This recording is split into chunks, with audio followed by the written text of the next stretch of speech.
Good morning, my friends. I am coming down with a cold here, so we're gonna see how the day goes. But I hope that you are doing all right out there. It has been a really swirly time collectively, and I just hear from so many people about the challenges that they're facing right now and just how heavy things are feeling. And of course, here where I am, like everybody's getting sick. Good morning, Kayla. So glad you're here.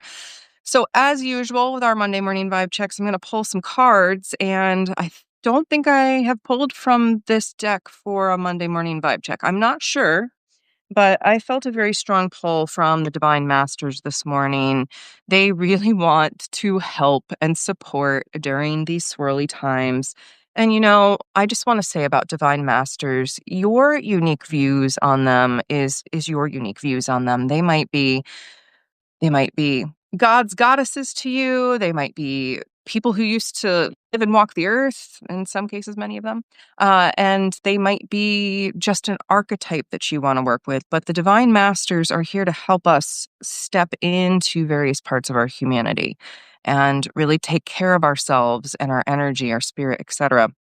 So they were really wanting me to pull them out and just see who has some support to give us. All right, first we have Horus, the manifestation vortex. Belief makes manifest, thoughts attract and create. All right, so right now is a time we all need, I'm going to use that word need, to focus on co-creating better outcomes, right? This means aligning our thoughts, our actions, our hearts towards better for all of humanity and for ourselves. And so really checking in with your own beliefs. Do you believe the world to be an inherently bad place? Do you believe there's nothing good out there for you? Do you believe that we're all doing our best? Our beliefs really help shape what is going on in the world. Oh, I'm getting a telemarketer call. Let's try and hang up on that. Hopefully that didn't glitch my sound. Never had that happen before. But Horus is, this actually is bringing up for me.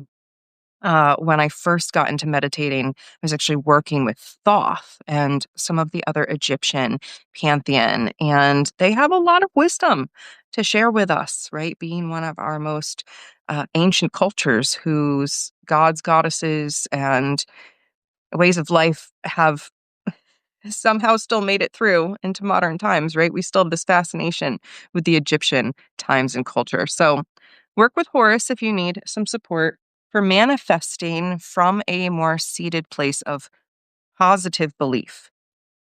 That's the big thing that's coming through. Is like we need to be able to believe together we can do this. All right.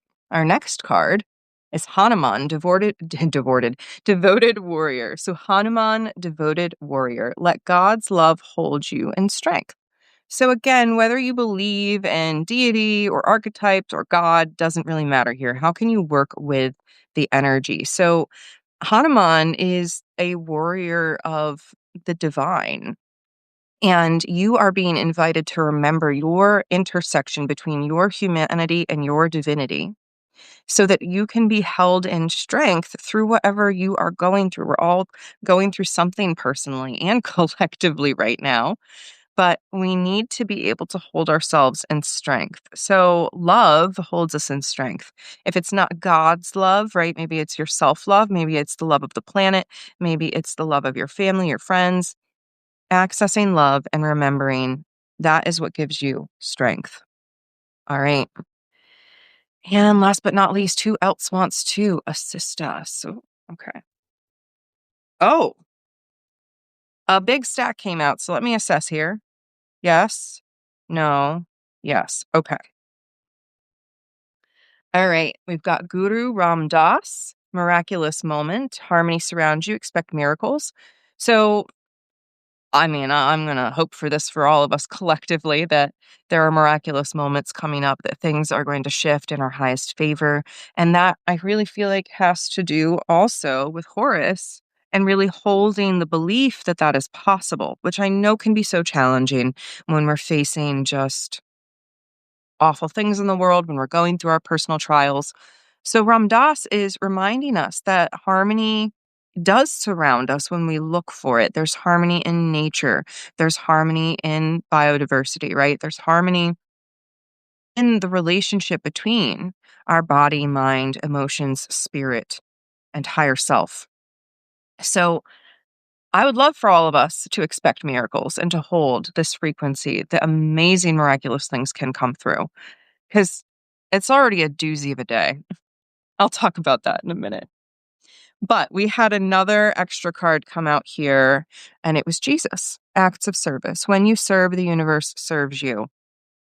And this is where the invitation is to be our own open heart and stand in our own open heart as we move through the world, to really be this energy of service and love in the world, and not in an overgiving way, not in a self sacrificial martyrdom way, but in a really grounded in who we are, acting in our authenticity as we move through life, service kind of way. For me, that just looks like shining my light and continuing to show up and do what I'm here to do, to write, to speak, to share, to draw cards, to talk, right?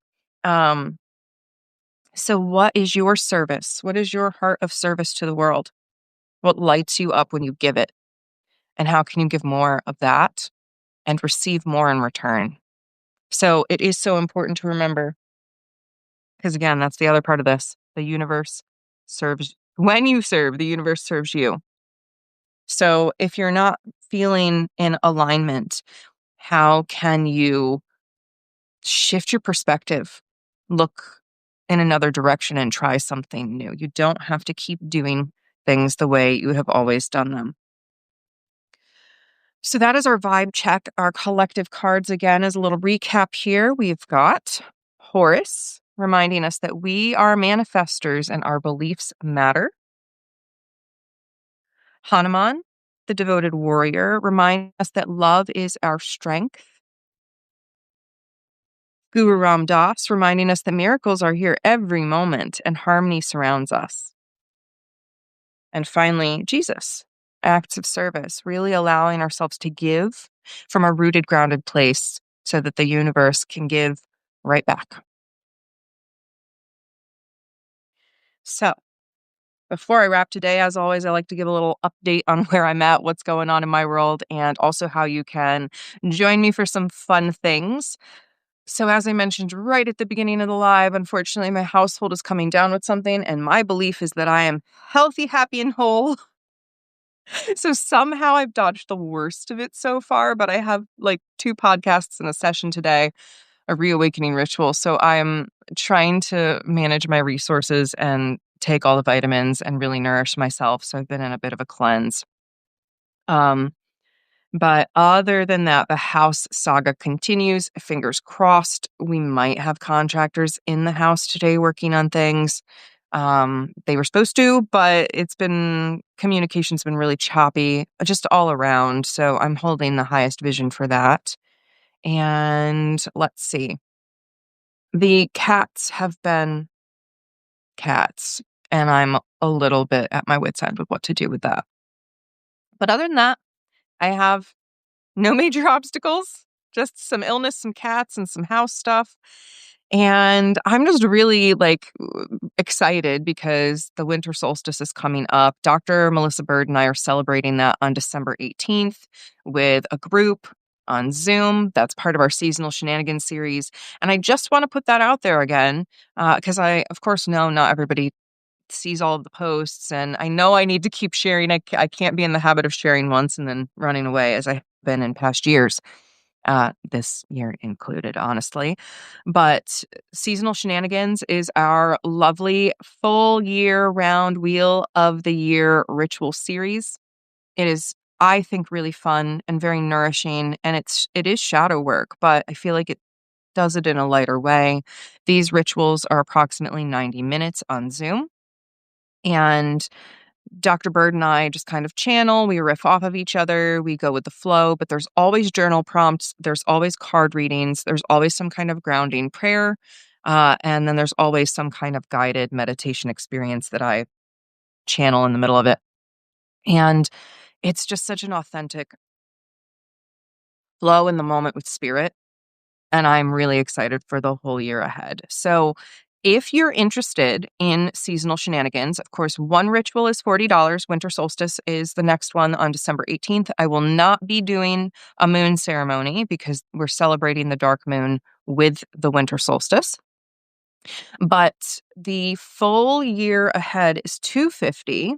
And I'm throwing in a live butterfly immersion plus the course itself. So everyone will get access to the $57 course.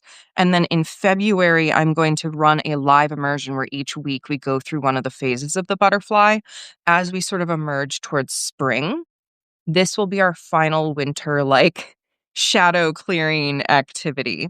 So I hope you'll consider joining us for that. I'm really excited to do another butterfly method immersion with a live cohort because it was just so much fun the first time around, and I've gotten so much of the course afterwards. I'm like, I want to get it in the hands of more people. So if you'd like to join us for the 2026 cohort, again, that technically kicks off on December 18th with winter solstice, the first holiday in the wheel of the year, and then ends October 30th will be our last ritual, I believe, for Samhain in 2026. So if you're looking for like spiritual practice where you can touch in, but it's not like weekly constant stuff, it's every 6.5 weeks. This is for you if you're looking for those touch points of intentionality throughout your year. So that is the thing I'm most excited about coming up.